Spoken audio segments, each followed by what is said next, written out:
20 years. 20 years for a woman erased, 20 years for a love that curdled into something unrecognizable. Some called it justice.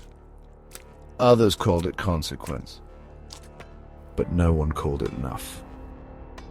Power protects until it destroys. He didn't wake up that morning planning a murder. No one ever does.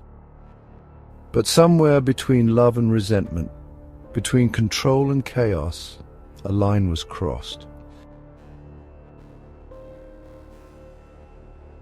Maybe it was the argument that tipped the scale. Maybe it was the silence that followed.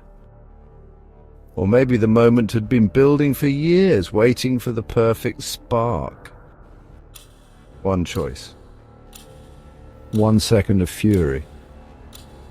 And the ripple effect began, unstoppable, irreversible. Some storms don't come without warning. We just ignore the clouds until it's too late. There was something they never reported. Something small, something chilling.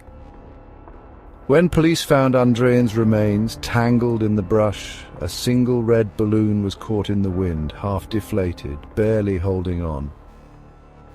At first it meant nothing.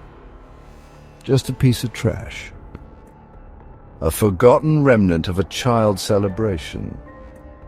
Until investigators remembered something.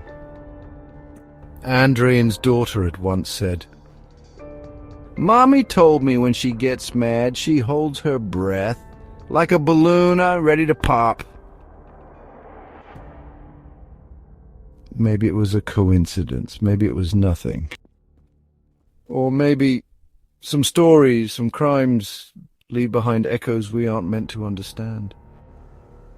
Not all ghosts haunt houses. Some linger in the things we leave behind. It started like any other night. Andreen McDonald was running late, nothing unusual. A business owner, a mother. A millionaire, balancing it all. But this time, she wouldn't make it home. No frantic phone calls. No signs of struggle, no forced entry. Just silence. And a husband with all the wrong answers. Answers that came too late, or not at all. Sometimes the scariest thing isn't what we hear, it's what we don't. The case unraveled like a story written in fire and bone. It started with a shopping trip, routine, ordinary. Except the list wasn't ordinary at all. Trash bags, an axe, gloves. Then came the garage, where flames swallowed the truth, turning evidence to ash. And finally the field, where the wind carried the last traces of Andreen McDonald. Where her bones whispered the truth that Andre tried to silence. But the thing about secrets, they don't burn. They don't stay buried. No matter how deep you try to hide them, they always find their way back to the surface. The earth keeps its own record, and it never forgets The Law of Polarity tells us that everything exists in extremes. Love and hate. Devotion and resentment. Strength and weakness. Andreen McDonald built his life on control in his career, in his home, in his marriage.